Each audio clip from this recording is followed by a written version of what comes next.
Huh? A gentleman named Rodney. Our Oh, you're live. You're live.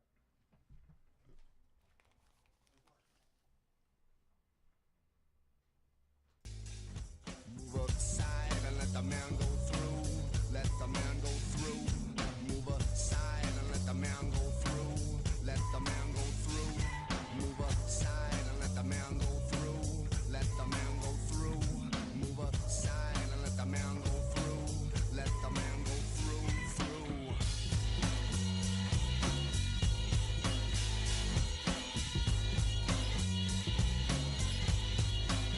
If I stole You are in the hood. Welcome to the hood. I am your host, William Duvall, and you have entered the hood here on River West Radio, 104.1 WXRW. Well, I have a guest scheduled to come in.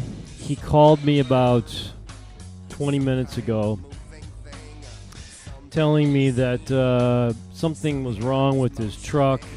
That would be a garbage truck because he's a garbage man. I mentioned him last week, and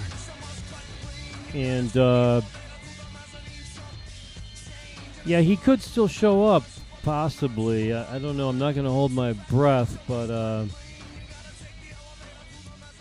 Rodney and I have met, and our paths have crossed several times. Our paths first crossed a year ago when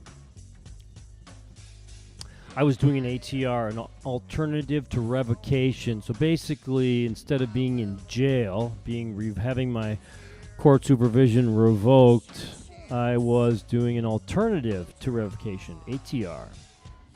And my PO, my probation officer by the name of Isaiah Moore, put me at a drug and alcohol treatment, quote-unquote, center, located near Center Street, just north of Center Street on 24th and Fond du Lac, a beautiful spot here in Milwaukee. It is the highest crime area in the city. There were a number of fatalities right outside the front door of the Swigert house at 24th and Fond du Lac when I was there over my 90-day stretch. And anyway, I met Rodney there. He would come into the Swigert house once a week and host a 1-hour men's group. There were no women in the building other than one that worked at the front desk. But it was all the residents of the building were men. There basically for the same thing that I was, an ATR typically. It's always an ATR. Alternative to revocation. And Rodney would come in and host a men's group, and he had been to prison, had led a rough younger years of his life, which landed him in prison. And I'm not going to get into all that he did and how he got to prison because, I don't even know the whole story. But I know he was in gangs, and he just was living in the fast lane. And anyway, he and I first met there, where he would host these men's groups on Thursdays. Coincidentally, it was same day, around this time even, interestingly. And that's why he couldn't come last week, because he had that commitment and needed, whatever, to give some notice to come do the show and get somebody else. They have a number of other people who come in to host those men's groups.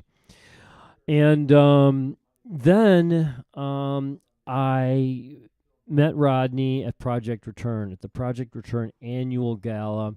He is on the board of Project Return. And then when I bumped into him at the fundraising event, which was a nice sit-down dinner, and they had like a silent auction, I connected with him and invited him on the show, and he said he wanted to come on the show. We exchanged information. And then not a couple weeks after that, I bumped into him in the alley, in the hood, around roughly in the vicinity of 39th and Center. In the alley. I was in the alley.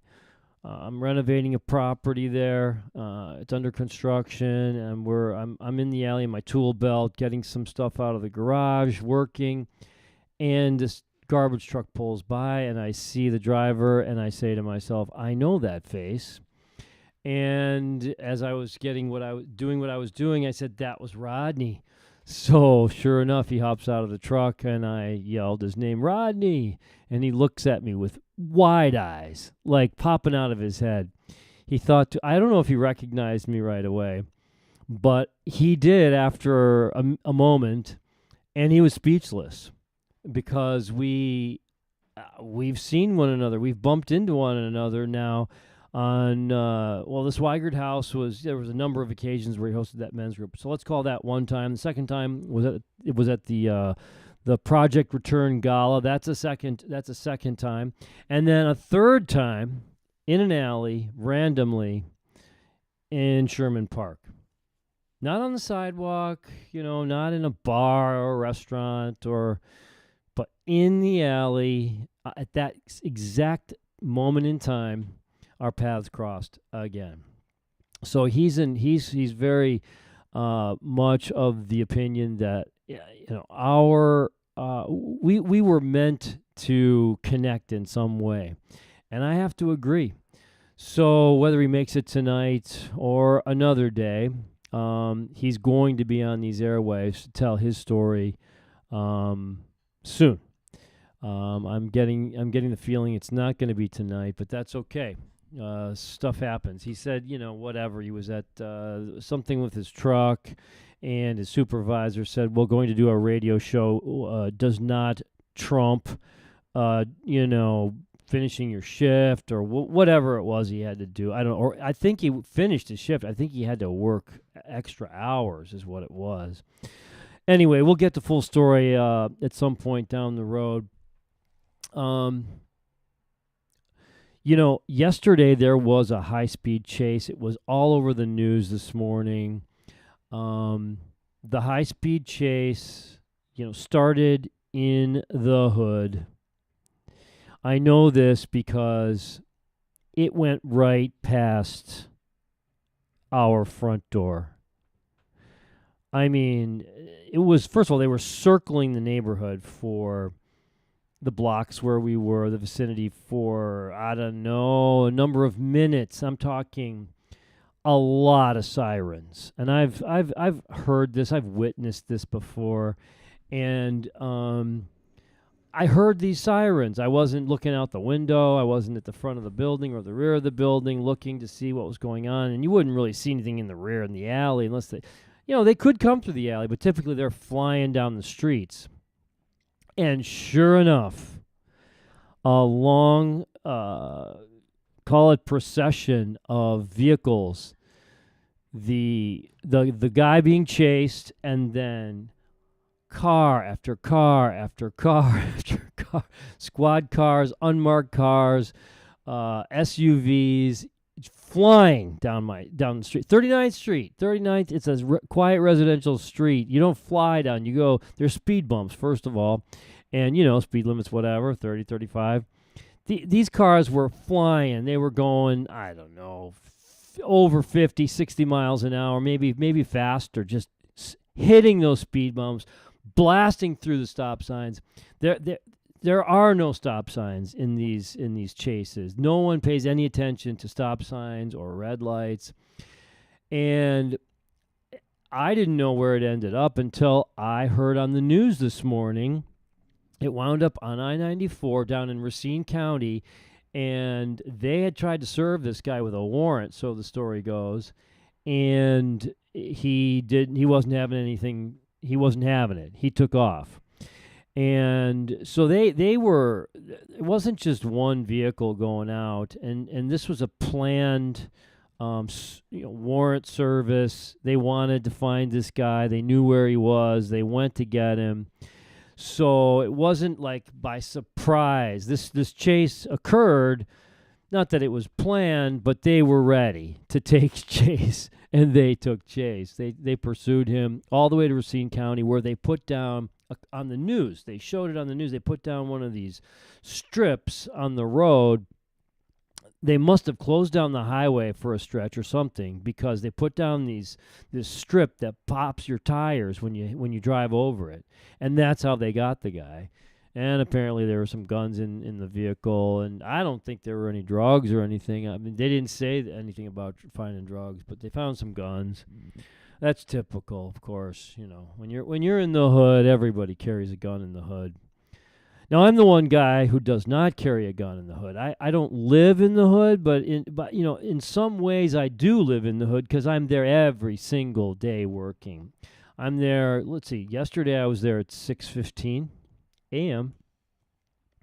Today I didn't get there till, oh gosh, what time did I get there? It was probably about 8, because I had physical therapy at 7.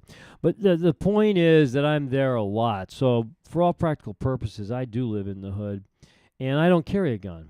But I know a lot of people, everybody I come in contact with has a gun in their pants, in their sock, under their seat, in the glove compartment, the trunk, all of the above even. Some guys carry in multiple pieces, and some are legal, some are not. Many are not.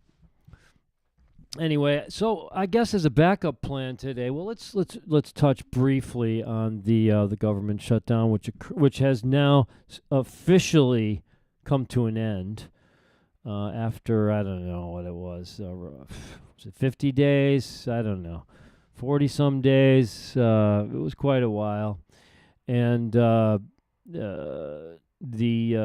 had Cash on the last couple of weeks talking about the stoppage of let's call it food benefits. I mean, they call it SNAP, they call it food stamps, they call it welfare, they call it food share, and of course SNAP's an acronym. What the hell is SNAP? Well, it's Supplemental Nutritional Assistance Program. That's what the SNAP stands for. And they stopped it. So whatever, I don't know, millions of people that get it didn't get their money starting November 1st. What day is today? The 13th. So it was a couple of weeks. No dough on their SNAP cards, on their EBT cards. And so now that'll restart presumably sometime in the near future. Which I think is a good thing coming into the cold months of the year. All the gardens are, coming to an end. The farmers' gardens, the outdoor markets, the growing season's coming to an end. So now everything's indoor, and it's good to have, those benefits going into the holiday season. If I had those benefits and was relying on that money on a monthly basis to buy groceries and that kind of stuff, I would greatly want it now at Thanksgiving and Christmas and New Year's, and it's that time of year when you're celebrating and making meals together, and not having those funds, if I needed those funds, would be tough. There's no doubt about that. So I'm glad that the government decided to go back to quote unquote work, even though they continued to get paid while they weren't quote unquote working. They were on vacation, or I don't know what they were doing, but they got paid, and they get lifetime health insurance benefits, whether they serve 1 term or 6 or 7 or 8 terms. They get lifetime retirement and health insurance benefits. These elected clowns. They're not all clowns, but it's a farce what's going on in Washington these days. It's an absolute farce. Good thing we've got good bathrooms being built and dance floors while the government's shut down. Dance floor building continued. Bathroom renovation in marble and gold continued, or was completed. So let's. I'm going to review today. I'm just going to leaf through here. One of my journals, and I stumbled on a passage here, a couple pages that were kind of interesting. I'm going to read, and these are just notes that I wrote, so they're not necessarily in complete sentences or written in a grammatically correct fashion. But let's just see. This is an interesting one. Okay. Okay, here's a couple of them I'm going to read. This was Sunday, January 5th, 2024. This is at the Milwaukee County Jail. Of course, I was in 3D. This is the Inmate Worker Pod, where we essentially ran the building. And we were in 3D. This pod, they call it a pod. You call it a cell block, whatever you want to call it. They're referred to as pods nowadays. And we're actually also, this is an interesting point as well. We're not referred to as inmates. We're referred to as a number of terms. Occupants. Like we have an occupant on the loose. We have an occupant.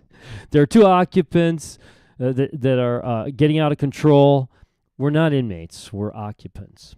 But anyway, in the 3D pod, we didn't have doors on our cells, and in our rooms, we did. And I intentionally avoided and tried not to refer to my cell as a cell, but as a room.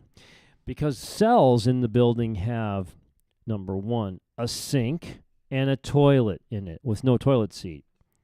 It's a stainless steel,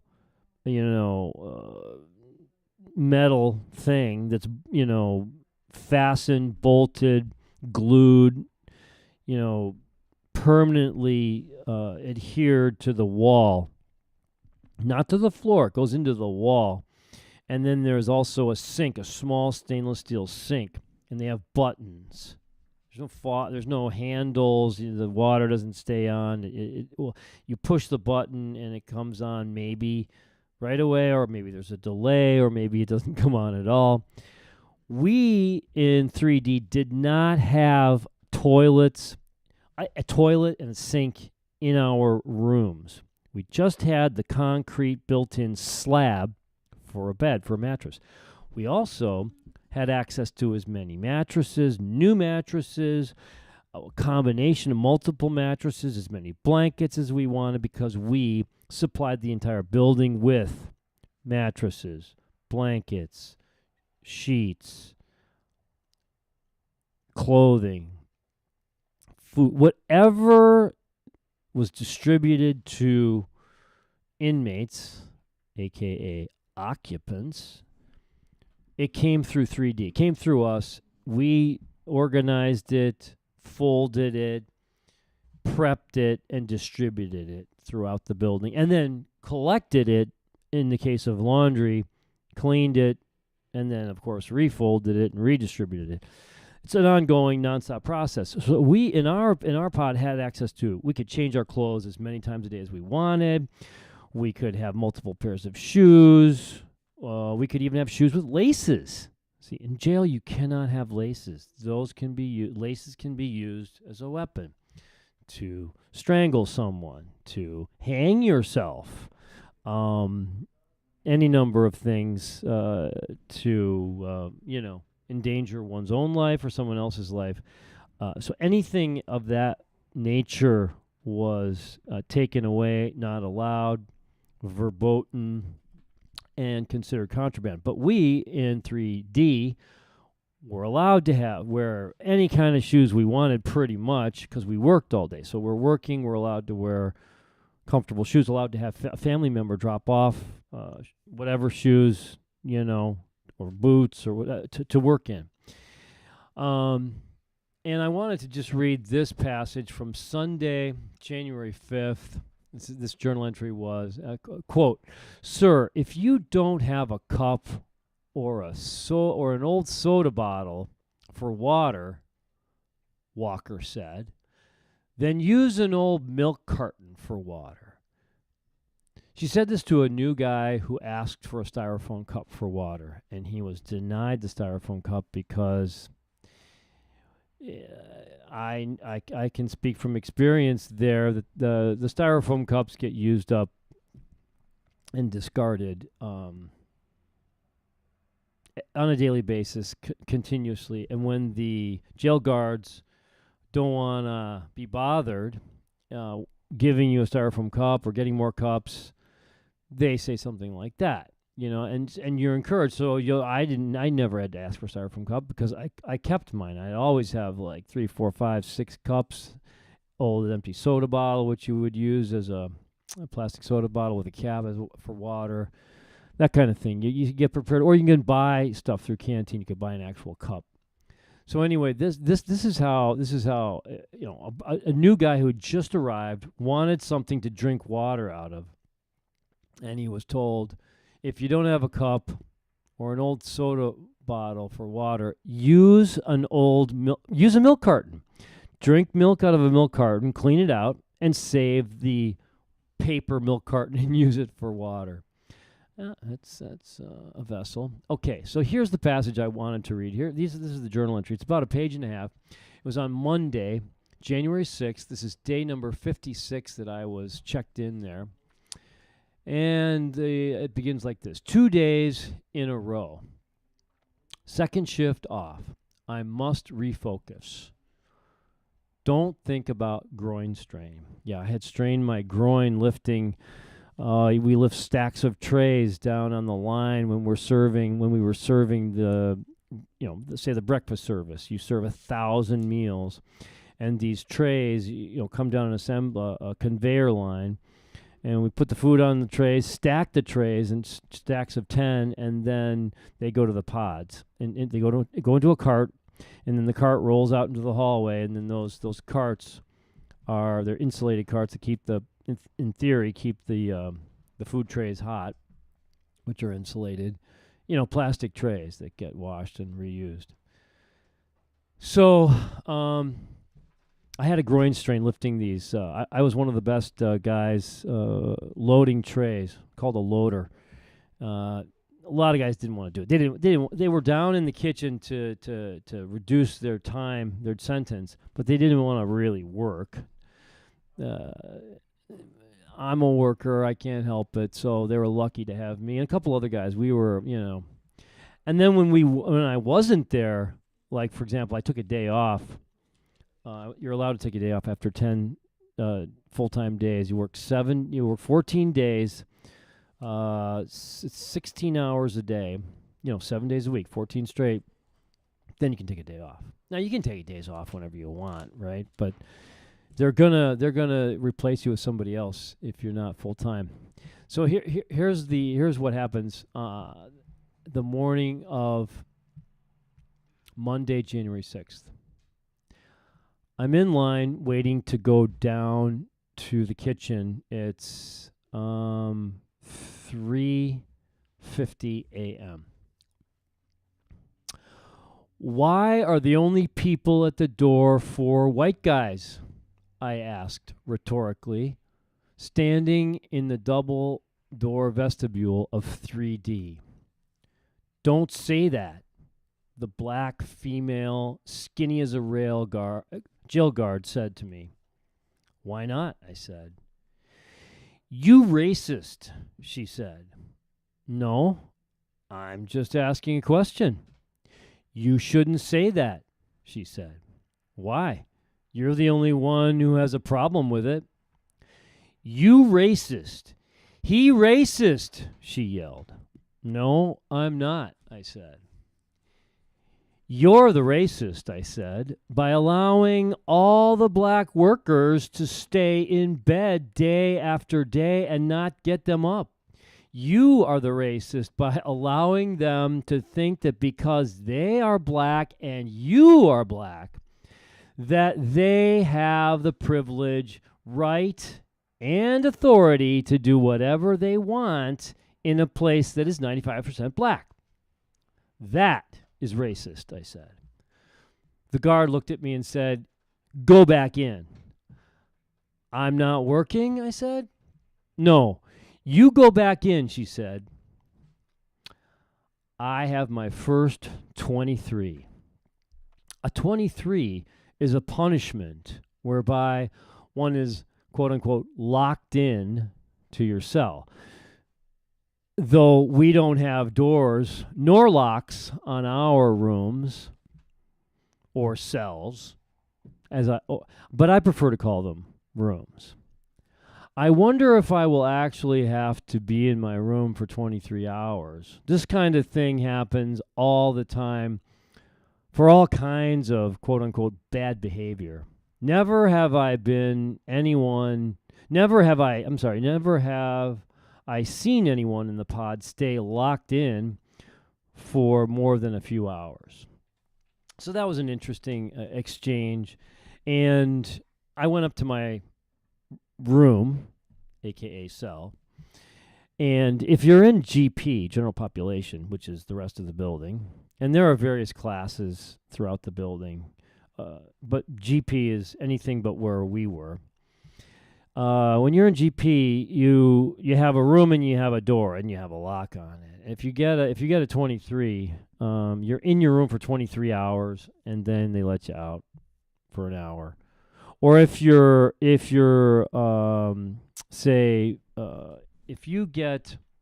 do something bad, you get in a fight, let's say, and you get put in the hole, you get put into the disciplinary pod, which is 4D, or another one, which is the overflow for 4Ds. There's protective custody, special cases that are in the news.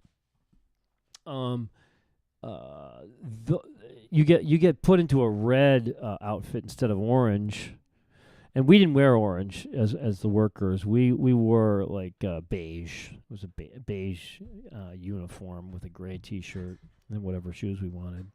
But if you were in red, you were 23 in, 1 hour out. And that could be for a week, it could be for 2 weeks, a month. It depends on what your punishment was for, how bad of a thing you did, the fight, whatever it was, I don't know. So I got my first official lock-in. So one of the other guards came in a few hours later, and I was in my room reading, kind of kicking back, enjoying not being downstairs. But I wanted to be downstairs because every hour that I was sitting in that